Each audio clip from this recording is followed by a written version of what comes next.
RCF. Bonjour, bienvenue dans l'émission Senior et alors. Vous êtes en compagnie de Tulaï et aujourd'hui j'ai la chance de recevoir un invité remarquable. Il s'agit d'Olivier Douville qui est un psychologue clinicien et psychanalyste, anthropologue, membre du laboratoire CRPMS à l'Université Paris-Cité. Il dirige la revue Psychologie clinique et la revue des cahiers de l'enfance et de l'adolescence. Bonjour Olivier Douville. Notre sujet, c'est la dépression des seniors plus particulièrement. Y a-t-il un âge où on est plus exposé à la dépression ? Bonjour Tulaï, merci de me recevoir. On peut être dépressif à tout âge. J'ai connu des petits, tout petits dépressifs. L'adolescent, normalement, ça veut dire dans son évolution, perdant les illusions de l'enfance, passe par des phases de dépression.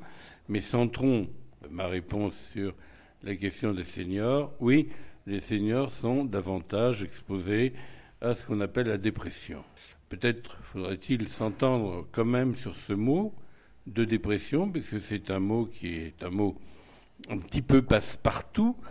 On l'emploie bien souvent, on le définit rarement, et pourtant c'est assez simple à définir si l'on veut. Il y a des altérations de l'humeur qui se traduisent par la tristesse, mais le plus souvent par une espèce d'apathie, d'atonie, d'une humeur sans rêve, sans joie, sans gourmandise pour la réalité, et puis des troubles qui peuvent accompagner notre rapport familier au temps qui passe, rapport qui est à la fois dicté par le corps et orchestré par le social, les moments où l'on va se nourrir, les moments où l'on va s'endormir, de sorte que ce que l'on appelle les troubles du sommeil ou les troubles des conduites alimentaires peuvent parfois accompagner la dépression. Maintenant, il y a un autre point que nous ne manquons sans doute pas d'aborder, vous et moi, Tulaï, qui est savoir si la dépression est une maladie ou si c'est un moment normal. Qu'est-ce qui peut expliquer que certains le gèrent mieux que d'autres ? Est-ce que c'est parce qu'ils sont mieux entourés, mieux pris en charge ? Comment on peut les accompagner lorsque ça arrive ? Alors d'abord, je suis un peu embarrassé par ce terme de senior.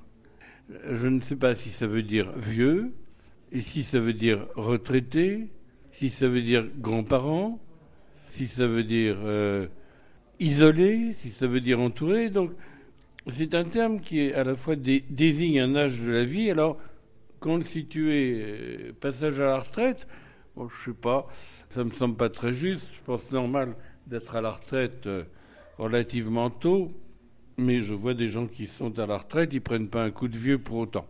Donc on va appeler senior, c'est une catégorie, je dirais, sociologique.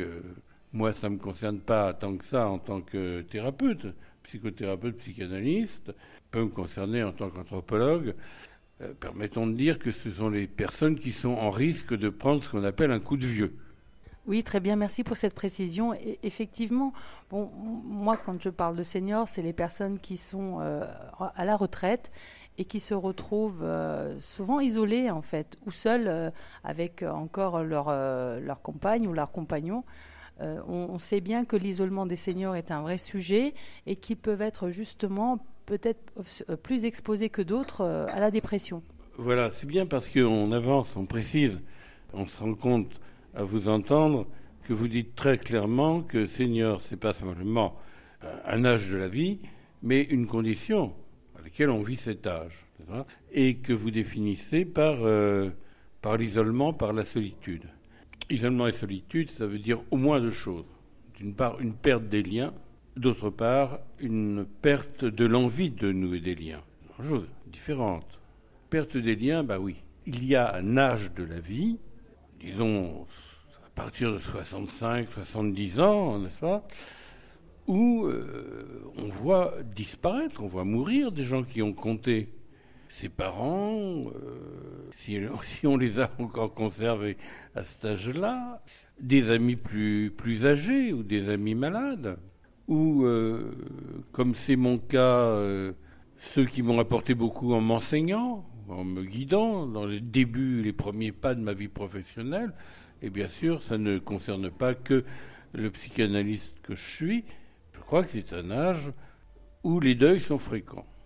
Et le deuil engendre de la dépression, évidemment.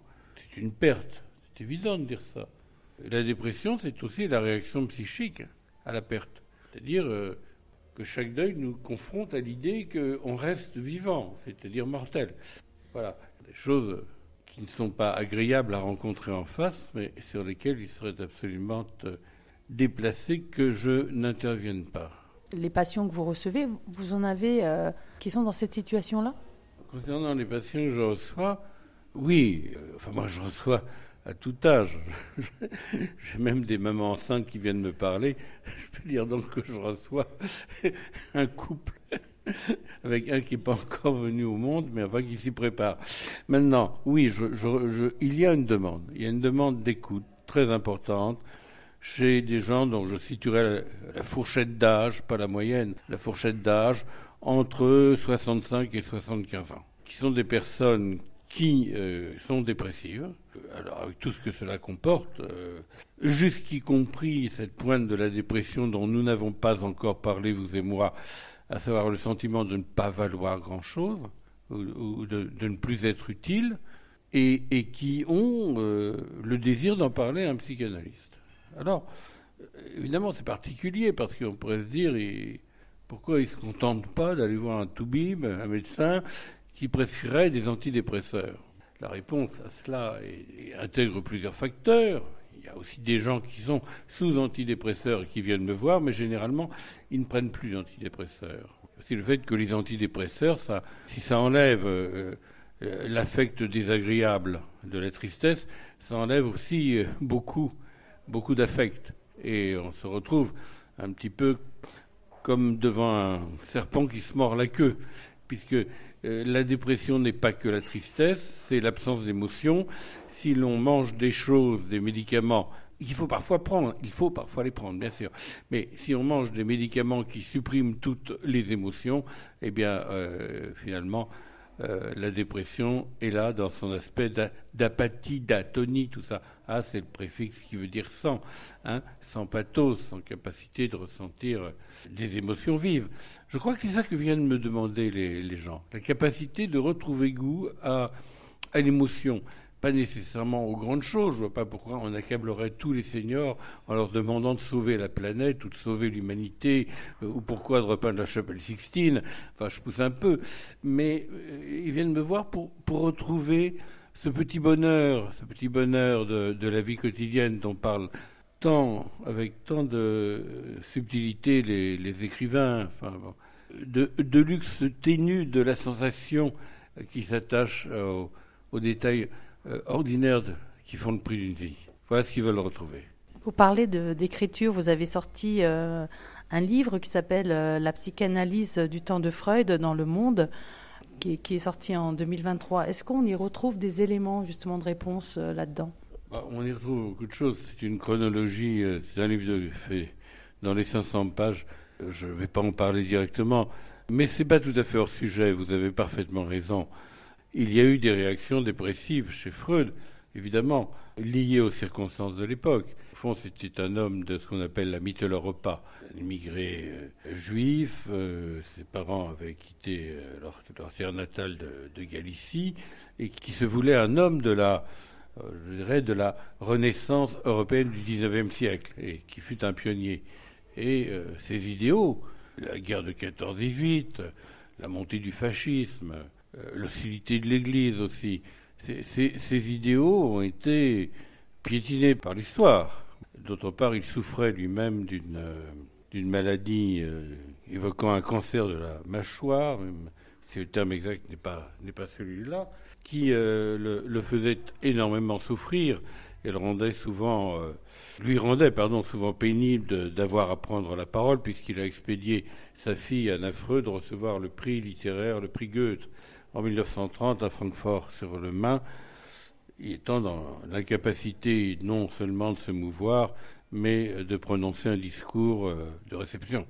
Ça, c'est le premier point. Le deuxième point, c'est qu'effectivement, la dépression peut-être sous son aspect poignant, plus tragique de la mélancolie, a été un thème porteur qui a précédé la psychanalyse, qui s'est trouvé dans la psychiatrie et sur quoi les psychanalystes ont énormément travaillé. Donc, mais pas uniquement la dépression des seniors. Que serait pour vous un bon diagnostic? Parce que là, on entend que c'est pas évident de diagnostiquer une dépression. Chez les seniors, là, vous avez des patients qui ont fait la démarche de venir vous voir, mais il y a des personnes en dépression qui n'ont pas conscience et qui n'ont pas la chance d'avoir autour d'eux des personnes qui peuvent déceler le besoin d'être accompagnés pour être pris en charge. Oui, alors là, vous me posez deux questions, aussi nécessaires l'une que l'autre et aussi intelligemment nouées l'une à l'autre. La première question, c'est au fond l'entourage social de la personne, qui, au fond, peut considérer avec trop de facilité qu'un certain repli vers la monotonie de la vie est au fond ce qui arrive de mieux à un retraité. Et, ben non, c'est pas vrai. La retraite n'est pas l'absence de projet, n'est pas la contrainte au projet. On parle de projet maintenant, tout le monde doit avoir un projet. Bientôt, on interrogera les gosses en maternelle pour savoir quels sont leurs projets professionnels. Mais l'absence de toute anticipation, oui, nous ne pouvons pas la banaliser. Les gens qui entourent leurs aînés ne peuvent pas banaliser que tout d'un coup, l'horizon de vie du senior devienne de survivre dans la monotonie des habitudes qui le rassurent à peine. Voilà. Et puis l'autre question, c'est l'accès aux soins. Alors, c'est une question très large, parce que si, bien évidemment, comme de ma place, de mon travail de psychanalyste, je parle de gens qui viennent exprimer une plainte et une demande, de revivre un peu après la coupure de la retraite, la coupure des deuils, et quand je dis la coupure de la retraite, évidemment, il ne s'agit pas de plaider pour mettre des gens qui ont suffisamment travaillé pour qu'ils en mettent une couche, n'est-ce pas? Non, pas ça. Je suis tout à fait pour une retraite à 62 ans, par exemple. Bon. Là, je pense que ça ne concerne pas que le soin psychique. Ça concerne la politique de la ville. Ça concerne les politiques associatives. Ça concerne les politiques des municipalités. Voilà.